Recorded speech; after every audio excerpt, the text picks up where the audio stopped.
তোমাদের কেউ পূর্ণ মুমিন হতে পারবে না, তোমাদের কোনো ব্যক্তির ঈমান পূর্ণ হবে না ততক্ষণ পর্যন্ত যতক্ষণ পর্যন্ত তার পিতামাতা, সন্তান সন্ততি, অন্নাসে আজমাইন, এমনকি পৃথিবীতে যত মানুষ রয়েছে সবচেয়ে প্রিয় পাত্র আমি না হব তার কাছে, ততক্ষণ পর্যন্ত সে পরিপূর্ণ ইমানদার হতে পারবে না। সহিহ বুখারীর 15 নম্বর হাদিস, সহিহ মুসলিমের 178 নম্বর হাদিস। সম্মানিত উপস্থিতি, দেখুন, পিতামাতা, স্ত্রী, পুত্র, কন্যা, নেতা, নেত্রী, বাপ, মা, তারপরে বন্ধু বান্ধব, আত্মীয় স্বজন, সবচেয়ে প্রিয় কে হবেন? মুহাম্মদুর রাসূলুল্লাহ সাল্লাল্লাহু আলাইহি সাল্লাম। সবার উপরে তার অগ্রাধিকার যদি দিতে না পারি তাহলে ঈমানে ঘাটতি আছে, ঈমান পূর্ণ হয়নি। সবার উপরে প্রাধান্য দিতে হবে তাকে, মুহাম্মদুর রাসূলুল্লাহ সাল্লাল্লাহু আলাইহি ওয়াসাল্লামকে সবার উপরে প্রাধান্য দিতে হবে, সকলের উপরে প্রাধান্য দিতে হবে। তাকে প্রাধান্য দেওয়া মানে কি? তার সুন্নাতকে প্রাধান্য দাও, তার সুন্নাতকে প্রাধান্য দাও। এখন তো তিনি বেঁচে নেই, বেঁচে আছেন কি? বেঁচে থাকলে না হয় দাওয়াত দিতেন, দাওয়াত দিয়ে যা আছে সব খাওয়াইয়ে দিতেন, দিয়ে প্রমাণ করতেন আমি আপনাকে সবচেয়ে ভালোবাসি। প্রয়োজনে নিজের বুকটা ফেড়ে কলিজা বের করে ভেজে খাওয়াতেন, দিয়ে প্রমাণ দিতেন যে আমার সবচেয়ে আপনাকে বেশি ভালোবাসে। এই সুযোগ কি আছে?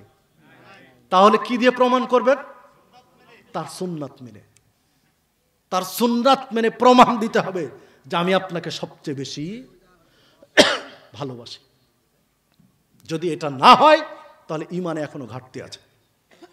দেখুন, উমর রাদিয়াল্লাহু আনহু সাহাবীদের সাথে হেঁটে যাচ্ছেন, প্রায় ১৫০০ মতো সাহাবী, কিছু কম বেশি ১৪০০ বা কিছু কম বেশি সাহাবী একসাথে আছেন। তাদের সাহাবীদের সাথে আল্লাহ রাসূল সাল্লাল্লাহু আলাইহি ওয়াসাল্লাম হাঁটছেন। হাঁটতে হাঁটতে হঠাৎ করে আল্লাহ রাসূল সাল্লাল্লাহু আলাইহি ওয়াসাল্লাম উমর রাদিয়াল্লাহু আনহুর হাত ধরে নিলেন। তো উমর রাদিয়াল্লাহু আনহুর হাত ধরে এবার হাঁটছেন কে? মুহাম্মদুর রাসূলুল্লাহ সাল্লাল্লাহু আলাইহি ওয়াসাল্লাম। উমর রাদিয়াল্লাহু আনহুর বুকটা খুশিতে একদম ভরে গেছে। কার ভরবে না বলেন তো দেখি? কথার কথা, যদি এই গাছবাড়িতে, এই মাহফিলে হঠাৎ করে চলে আসলেন বাংলাদেশের প্রেসিডেন্ট, বাংলাদেশের প্রেসিডেন্ট এসে সাধারণ একজন চেনা নেই জানা একজন ব্যক্তিকে ধরে হাত ধরে হাঁটছেন, তো তার মনটা কি বলবে? এতগুলো মানুষের মধ্যে প্রেসিডেন্ট হাত ধরে হাঁটছেন। তারপরেও বাংলাদেশের প্রেসিডেন্ট কেন, বা জো বাইডেন কেন, বা আর কেউ কেন, মুহাম্মদ সাল্লাল্লাহু আলাইহি ওয়াসাল্লামের সাথে কি তুলনা করা যাবে? তিনি তো তার মতো, তিনি তার অবস্থানে, তো তিনি হাঁটছেন উমর রাদিয়াল্লাহু আনহুর হাত ধরে, খুশিতে মনটা ভরে গেছে। তখন মুহাম্মদ সাল্লাল্লাহু আলাইহি ওয়াসাল্লামকে উমর রাদিয়াল্লাহু আনহু বলছেন যে হে আল্লাহর রাসূল সাল্লাল্লাহু আলাইহি ওয়াসাল্লাম, আমি আপনাকে আমার পিতামাতা, সন্তান সন্ততি, স্ত্রী পুত্র আহাল পরিবার যা আছে সবচেয়ে বেশি ভালোবাসি আপনাকে, শুধু আমার জীবন ব্যতীত। উমর রাদিয়াল্লাহু আনহু বলছেন যে আল্লাহর রাসূল সাল্লাল্লাহু আলাইহি ওয়াসাল্লাম, আমি আপনাকে আমার স্ত্রী পুত্র আহাল পরিবার পিতা মাতা আত্মীয় স্বজন যা আছে সব তাদের চেয়ে সবচেয়ে বেশি ভালোবাসি আপনাকে, শুধু আমার জীবন ব্যতীত। তখন আল্লাহর রাসূল সাল্লাল্লাহু আলাইহি ওয়াসাল্লাম বলছেন, উমর, হলো না, এই ঈমান দিয়ে হবে না, তোমার ঈমান পূর্ণ হবে না এটা দিয়ে। আপনি ভাবতে পারবেন উমর রাদিয়াল্লাহু আনহু কে? উমর রাদিয়াল্লাহু আনহু, সহিহ বুখারীর হাদিস, এমন একজন ব্যক্তি, আল্লাহ রাসূল সাল্লাল্লাহু আলাইহি ওয়াসাল্লাম এক বৈঠকে বলছেন, জান্নাতে আমি ঘুরছিলাম, আমাকে নিয়ে ঘোরা হচ্ছিল, হঠাৎ একটা দেখলাম ভিন্ন ধর্মী আলাদা প্যাটার্নে বাড়ি তৈরি করা আছে, বিল্ডিং তৈরি করা আছে, প্রাসাদ, সবগুলো একরকম কোয়ালিটি, আর একটা আলাদা ভিন্ন ধর্মী ভিন্ন ডিজাইনের আলাদা একটা প্রাসাদ। আমি জিজ্ঞাসা করলাম এই প্রাসাদটা কার? লম্বা কাহিনী। তো বলা হলো এই প্রাসাদটা উমারের, উমর ইবনে খাত্তাব। আল্লাহ রাসূল সাল্লাল্লাহু আলাইহি ওয়াসাল্লাম বলছেন যে উমর, আমার মন চাচ্ছিল ভিতরটা ঢুকে দেখি, বাহির এত সুন্দর, তাহলে ভিতর কত সুন্দর। তখন আমি মনে করলাম যে উমারের জন্য আল্লাহ এত সুন্দর প্রাসাদ নির্মাণ করে রেখেছেন, অন্যগুলোর চেয়ে সম্পূর্ণ আলাদা, সেটা তার অনুমতি ছাড়া আমার ঢোকা ঠিক হবে না, এই জন্য আমি ঢুকিনি। তিনি হলেন উমর, হাদিস সহিহ বুখারীর। দেখুন, আল্লাহ রাসূল সাল্লাল্লাহু আলাইহি ওয়াসাল্লাম বলছেন, উমর, সহিহ বুখারীর হাদিস, আমি যে রাস্তা দিয়ে চলি, আমি মুহাম্মদ সাল্লাল্লাহু আলাইহি ওয়াসাল্লাম যে রাস্তা দিয়ে চলি, এই রাস্তায় শয়তান থাকে, তবে আমাকে শয়তান বিভ্রান্ত করতে পারে না, কারণ আল্লাহ আমাকে হেফাজত করেন। আর তুমি যে রাস্তায় চলো, ওই রাস্তায় শয়তান থাকেই না, তোমাকে এতটা ভয় করে। দূর থেকে যখন দেখে উমর রাদিয়াল্লাহু আনহু আসছে, শয়তান আগে রাস্তা ক্লিয়ার করে দেয় যে না, এই বিপদে পড়া যাবে না, চলে যাক উনি ওনার মতো, তোমাকে বিভ্রান্ত করতে আসে না।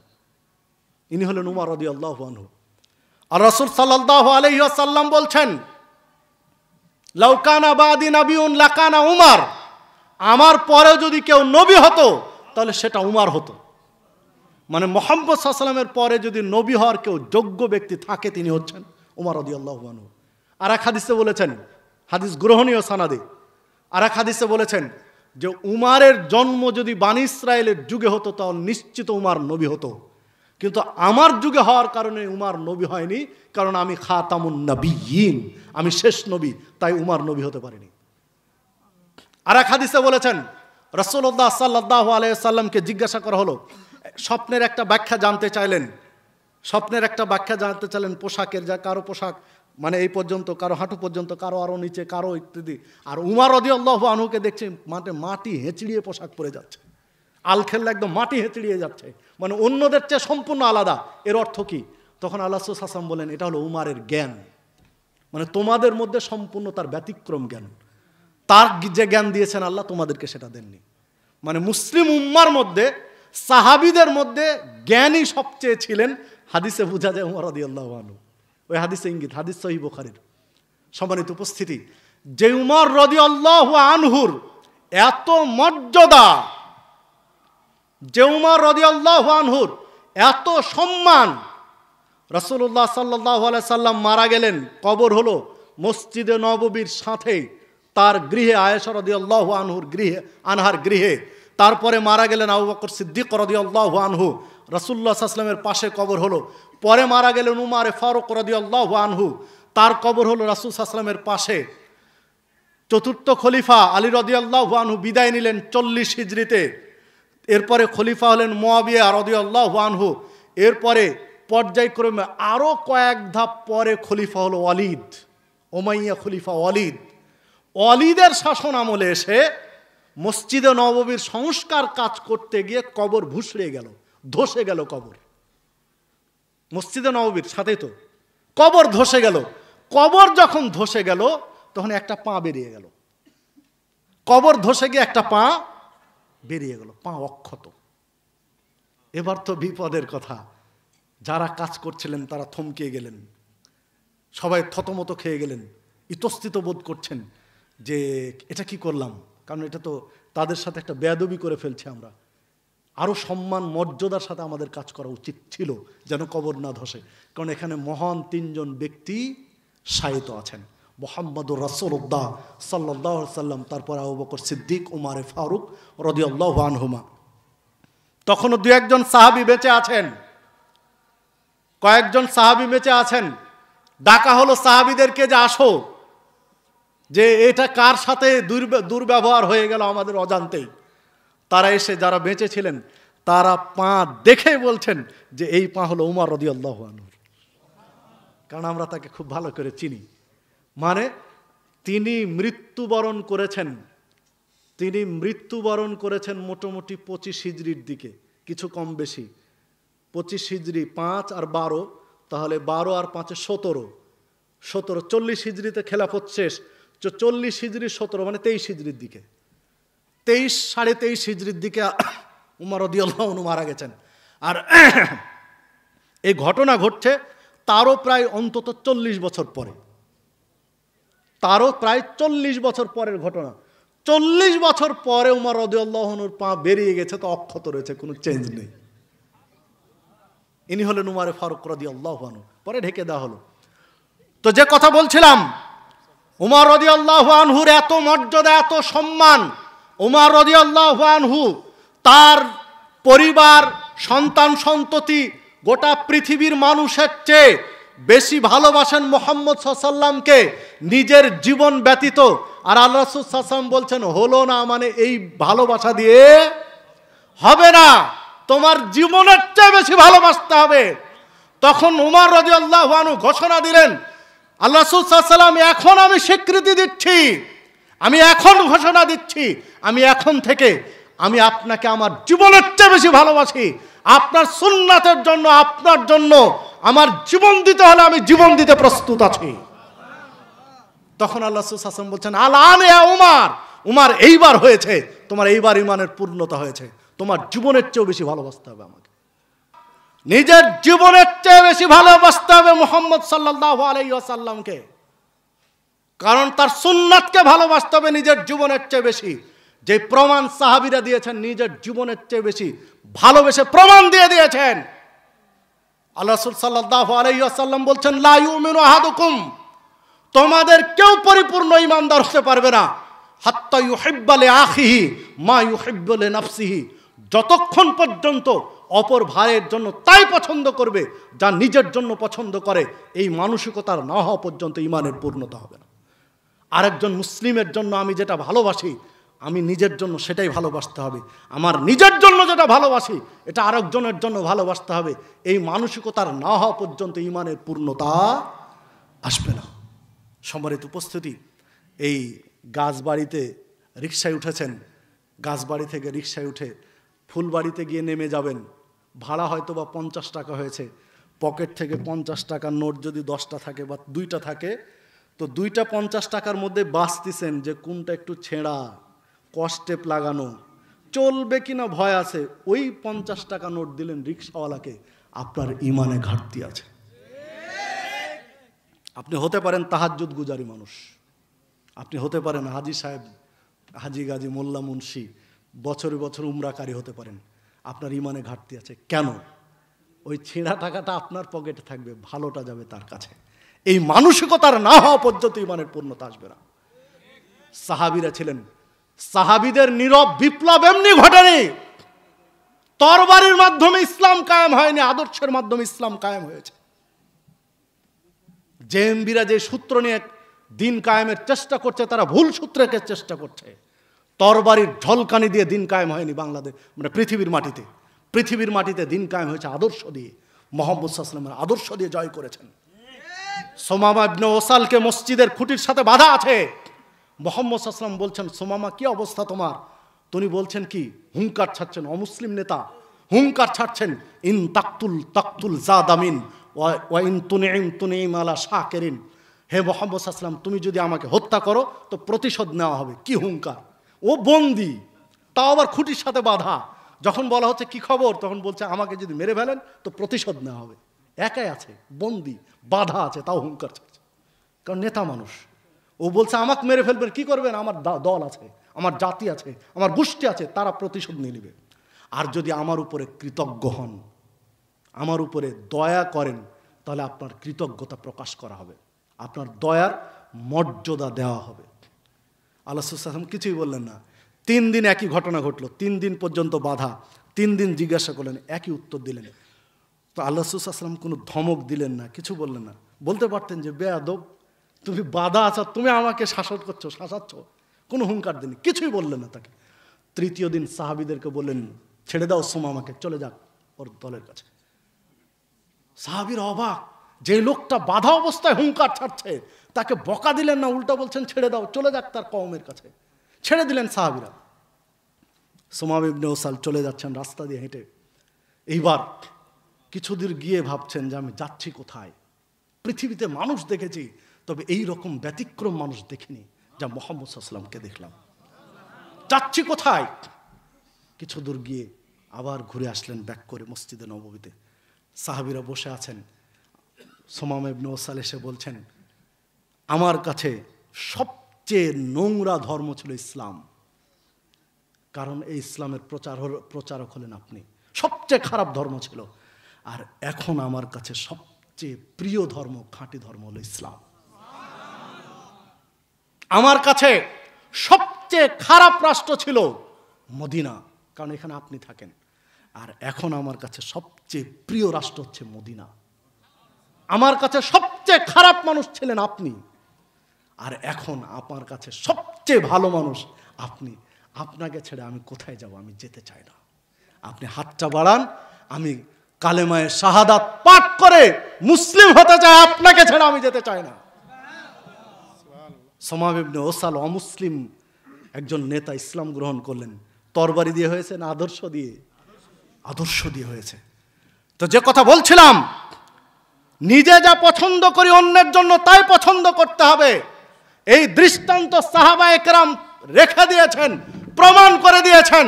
নিজের জীবনের চেয়ে বেশি ভালোবেসে প্রমাণ করেছেন যে সুন্নাতের গুরুত্ব আমরা দেই, সুন্নাতের মর্যাদা আমরা দেই। রাসূলুল্লাহ সাল্লাল্লাহু আলাইহি ওয়াসাল্লাম একজন ঘোষককে ঘোষণা দিতে পাঠালেন যে যাও, যখন সূরা মায়েদার 90 নম্বর আয়াত নাজিল হয়েছে যে মদ টোটালি হারাম, মদ এবং মদ জাতীয় খাদ্য, মাদকতা একেবারে হারাম, এই ঘোষণা যখন আল্লাহ দিয়ে দিলেন, একজন ঘোষককে পাঠিয়ে দিলেন, যাও মদিনার অলিতে গলিতে ঘোষণা করে দাও যে আজকে থেকে আর মদ পান করা হবে না, আজ থেকে আর নেশা করা হবে না, এটি হারাম, ঘোষণা করে দাও, সকলকে জানিয়ে দাও। ঠিক আবু তালহা রাদিয়াল্লাহু আনহুর বাড়িতে মদের আসর বসেছে। আবু তালহা রাদিয়াল্লাহু আনহু মানে জান্নাতের সুসংবাদ প্রাপ্ত 10 জনের একজন, আর তার বাড়িতে বসেছে মদের আসর, মানে তখন হারাম হয়নি। যেহেতু হারাম হয়নি বিদায় খেতে তো সমস্যা নেই, বিদায় খাচ্ছেন। আর ঢেলে দিচ্ছেন কে? আনাস রাদিয়াল্লাহু আনহু। আনাস রাদিয়াল্লাহু আনহু মদ ঢেলে দিচ্ছেন, মদ পরিবেশন করছেন। মদ পরিবেশন করছেন, ছোট্ট একটা কথা না বললেই নয় যে ঢেলে দেওয়া শব্দ শুনে যুবকরা হাসছে। মানে পরিবেশটা আমরা কিছু টিকটক আলেমরা এমন নষ্ট করেছি যে কিছু কথা বলাও মুশকিল। তো যাই হোক, তাদের থেকে আমাদের সাবধান থাকতে হবে। যারা মানহাজ গোপনকারী তাদের আলোচনা শোনাও যাবে না। যারা মানহাজ গোপনকারী, স্পষ্ট নয়, তাদের আলোচনা শোনা থেকেও বিরত থাকতে হবে আপনাকে আমাকে। কারণ এই পিচ্ছিল পথ দিয়ে আপনি পদস্খলিত হবেন, আপনি লাইনচ্যুত হবেন। তো যাই হোক, যে কথা বলছিলাম, মদ পরিবেশন করছে আনাস রাদিয়াল্লাহু আনহু। কার বাড়িতে? আবু তালহা রাদিয়াল্লাহু আনহুর বাড়িতে। তো আনাস রাদিয়াল্লাহু আনহু পরিবেশন করছেন, সাহাবীরা খাচ্ছেন, আবু তালহা রাদিয়াল্লাহু আনহু খাচ্ছেন। মদ নিয়েছেন, হাতে নিয়েছেন, খাবেন, চুমুক দেওয়ার জন্য নিয়েছেন, খাবেন, ঠিক কানে আওয়াজ আসলো, চিৎকার দিয়ে কেউ রাস্তায় কিছু বলছে। তো আনাস রাদিয়াল্লাহু আনহুকে বললেন, তখন ছোট মানুষ তো, যে যাও তো, ছোটদেরকে আমরা কিছু বলি যে 5-7 জন থাকলে যে দাও বাবা গ্লাসটা দাও তো, বা এটা দাও তো, কাকে বলি? ছোটদেরকে। তো আনাস রাদিয়াল্লাহু আনহুকে বলছে, যাও তো, কি বলছে শুনে আসো তো। দৌড় দিয়ে গেলেন, রাস্তায় একজন ঘোষক ঘোষণাকারী বলছেন যে মদ এবং নেশা জাতীয় দ্রব্য এখন থেকে হারাম। আয়াত নাজিল হয়েছে, আল্লাহ রাসূল সাল্লাল্লাহু আলাইহি ওয়াসাল্লাম বলে দিয়েছেন এখন থেকে হারাম। বলছেন আর চলে যাচ্ছেন।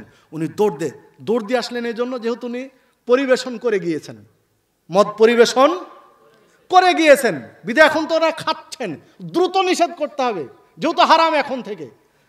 ঠিক মদ চুমুক দেননি, নিয়ে আছেন, চুমুক দিবেন, তখন গিয়ে বলছেন আনাস রাদিয়াল্লাহু আনহু যে না, আর খাওয়া যাবে না, আল্লাহ রাসূল সাল্লাল্লাহু আলাইহি সাল্লাম বলে দিয়েছেন নেশা, মদ এখন থেকে হারাম। তখন আনাস রাদিয়াল্লাহু আনহু গিলাসটা দিয়ে আবু তালহা রাদিয়াল্লাহু আনহু মদের পাত্রটা দিয়ে দিলেন আনাস রাদিয়াল্লাহু আনহুর হাতে, দিয়ে বললেন যার রাস্তায় ফেলে দাও, যেহেতু আর খাওয়া যাবে না, বিধায় এইটা আমি আর খেতে চাই না, রাস্তায় ফেলে দাও। হাদিস সহিহ বুখারীর। মাদকতার আলোচনায় আপনি দেখেন স্পষ্ট বেশ কিছু হাদিস এসেছে, সহিহ মুসলিমের মধ্যেও এসেছে। দেখুন, খাওয়ার জন্য ঢেলেছেন, খাওয়ার জন্য ঢেলেছেন, জানলেন যে এখন হারাম, চুমুক দিয়েছেন আর সামিয়না ওয়া আতানা, শুনলাম আর মেনে নিলাম, শুনলাম আর মেনে নিলাম। প্রতিটা মসজিদের মেম্বারে খতিব আলোচনা করছেন নেশা জাতীয় দ্রব্য খাওয়া যাবে না, তামাক বিড়ি জর্দাগুল খাওয়া যাবে না, অথচ দাড়ি পেকে গেছে প্রায় সবগুলোই, তাও হাতে ঠিক করে ধরে রাখতে পারছে না, হাত থরথর করে কাঁপছে, তাও বিড়ি টানছে। নাই মানে যুবক তো টানছে, সেটা তো হিসাবের বাইরে। মুরব্বি, দাড়ি ধপধপে সাদা, মাথায় টুপি, হাত কাঁপছে, ঠিক মতো ধরে রাখতে পারছে না, তারপরে বিড়ি টানছে, কি দিয়ে বুঝাবে নাকি? তাহলে আপনি সামিনা ওয়া তাআনার মধ্যে আছি, নিজের জীবনের চেয়ে বেশি সুন্নাতকে প্রাধান্য দিতে পেরেছি, মর্যাদা দিতে পেরেছি। দেখুন, এটা তো খাওয়ার আগ দিয়ে জানলেন, তাই হারাম জেনে ফেলে দিলেন।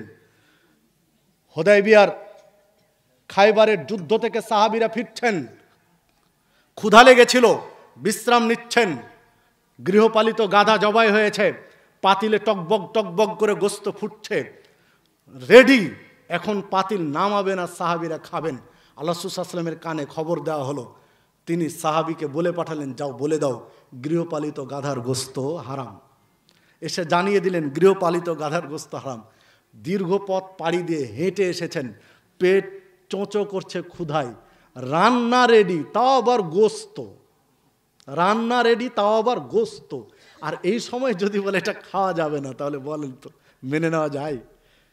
সাহাবীরা বলছেন, যখন জানলাম এটা হারাম, পাতিলটা নামালাম, নামিয়ে ফেলে দিলাম বালির উপরে।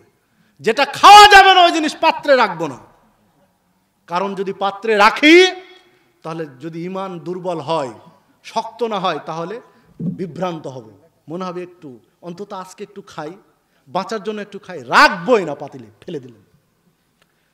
হে যুবক বন্ধুরা, মুসলিম ভাতৃমণ্ডলী, যদি আপনার কাছে গুল, তামাক, বিড়ি, জর্দা যদি থাকে, যারা এসেছেন মাহফিলে, যদি এই জিনিস আপনি মাহফিল শেষে বাড়ি নিয়ে যান, তাহলে আপনার ঈমানে ঘাটতি আছে, ঘাটতি আছে, ঘাটতি।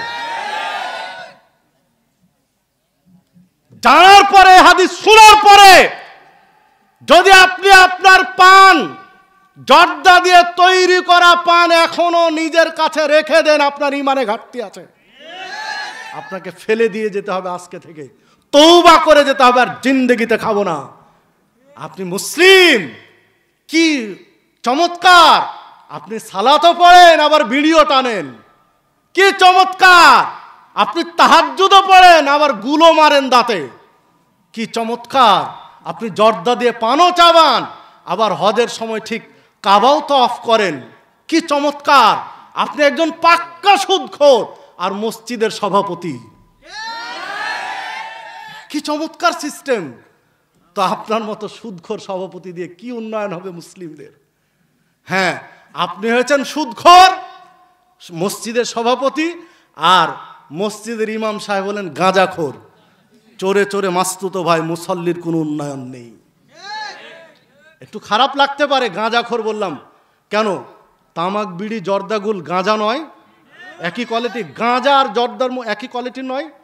হারাম, ওটাও হারাম, শব্দ শুনতে খারাপ লাগে। হ্যাঁ, ওই মসজিদের ইমাম কোনোদিন চেঞ্জ হবে না, কারণ ওই মসজিদের ইমামকে চেঞ্জ করলে সভাপতির খবর আছে। আর মসজিদের ইমামও কোনোদিন সভাপতির বিরুদ্ধে কথা বলে না, যদি সভাপতি চেঞ্জ হয়ে যায় হারাম ছেড়ে দেয়, কারণ উনিও হারাম খান, ইনিও হারাম খান, উনি সুদ খান আর ইনি গাঁজা খান। তো উনার বিরুদ্ধে কথা বলে যদি গাঁজাখোরটাও, সুদখোরটা উঠে ভালো চলে আসে, তো আমার ইমামতি টিকবে না, বিধায় উনি উনাকে শেল্টার দেয় আর উনি এনাকে শেল্টার দেয়, কি চমৎকার।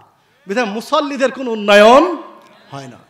জীবনে ওই মসজিদে কোনোদিন সুদেরও আলোচনা হয় না, ওই মসজিদে কোনোদিন মদেরও আলোচনা হয় না, কারণ শক্ত করে বলতে পারে না। সম্মানিত উপস্থিতি, যে কথা বলছিলাম, যে আসুন আসুন আপনি আমি মুহাম্মদ সাল্লাল্লাহু আলাইহি ওয়াসাল্লামের আদর্শকে জীবনের চেয়ে বেশি ভালোবাসি, সর্বাগ্রে প্রাধান্য দেয়, যুবকদেরকে এগিয়ে আসতে হবে। যুব সমাজ এগিয়ে এসেছে আজকের এই মাহফিলের ক্ষেত্রে, বিধায় যুব সমাজকে গুরুত্বের সাথে বলতে চাই যে আসো আমরা এই মাদকতার বিরুদ্ধে দুর্বার আন্দোলন গড়ে তুলি। যুব সমাজ যদি চেঞ্জ হয়ে যায়, তামাক, বিড়ি, জর্দাগুল কোনো মাদকতার সাথে আপোষ নেই, সুদ ঘুষের সাথে আপোষ নেই, সমাজ পরিবর্তন হতে বাধ্য। কারণ যত অন্যায় এগুলো যুবকরাই করে থাকে, অন্যায় যুবকরা এগিয়ে থাকে। যুবকরা যদি চেঞ্জ হয়, তাহলে মুরব্বীরা এমনি চেঞ্জ হয়ে যাবে। নাতি যদি দাদাকে গিয়ে বলে যে তুমি হয় বিড়ি ছাড়ো, না হলে তুমি বিড়ি ধরিয়ে আমাকে দাও, আমিও টানবো।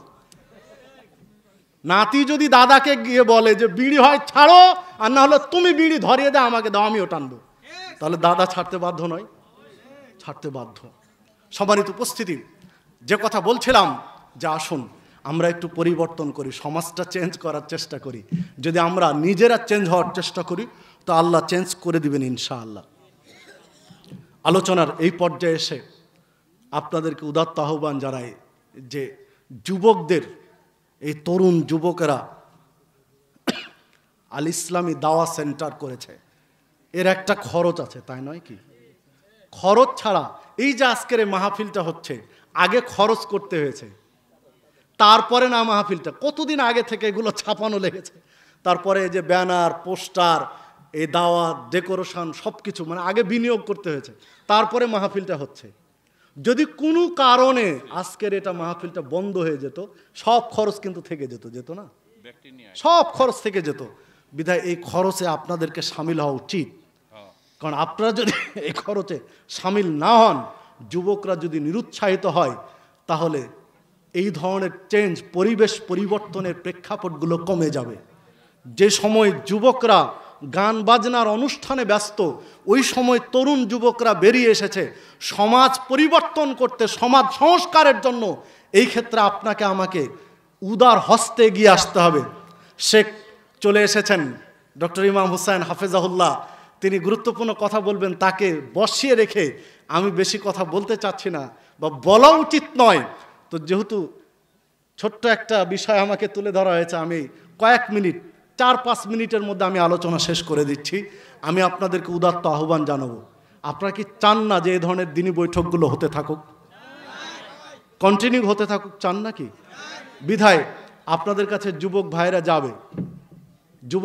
যাবে, কয়েকজন 5-7 জন যুবক ভাইদের যেতে বলছে, বা আপনার যারা 2-1 জন দাঁড়িয়ে যাবেন। সময় নষ্ট করা যাবে না, 3-4 মিনিটের মধ্যে। সময় নষ্ট বেশি করলাম মানে আমরা গুরুত্বপূর্ণ আলোচনা শেখের কাছে শুনতে পিছিয়ে গেলাম। তো যুবক ভাইরা যাচ্ছে, আপনার আল্লাহর হস্তে একটু পকেটে হাত দিবেন, সাধ্য অনুযায়ী চেষ্টা করবেন দিতে। একটি হাদিসের মধ্যে আল্লাহ রাসূল সাল্লাল্লাহু আলাইহি ওয়াসাল্লাম বলছেন যে আল্লাহ রাব্বুল আলামিন বলেছেন যে বনি আদম দান করো, তোমাকে দান করা হবে। মানে আপনি যদি দান করেন, আপনাকে ব্যয় করা হবে। আপনি ব্যয় করলে আপনার পিছনে আল্লাহ ব্যয় করবেন। আর আপনি যদি গুনে গুনে দেন, খুব হিসাব নিকাশ করে দেন, তো আল্লাহ হিসাব নিকাশ করে দিবেন। আপনি একটু উদার মনে দেন, আল্লাহ আপনাকে উদার মনে দিবেন। তো পরিশেষে আপনাদেরকে উদাত্ত আহ্বান জানাই, দান সাদাকা এমন একটা গুরুত্বপূর্ণ জিনিস, আল্লাহ রাসূল সাল্লাল্লাহু আলাইহি ওয়াসাল্লাম বলছেন, আগুনে পানি ঢেলে দিলে যেমন হয়, ঠিক দান সাদাকা অনুরূপী। দান সাদাকা করলে জাহান্নামের আগুন নিভে যায়, আগুনে পানি ঢালার মতো। বিধায় সাধ্য অনুযায়ী যার যতটুকু সাধ্য আছে, এই যুব সমাজের কার্যক্রমগুলো বেগবান করার জন্য, গতিশীল করার জন্য, এগিয়ে নেওয়ার জন্য আপনি সাধ্য অনুযায়ী সর্বাত্মক চেষ্টা করবেন, দান সাদাকা, উৎসাহ, পরামর্শ, বুদ্ধি দিয়ে। এই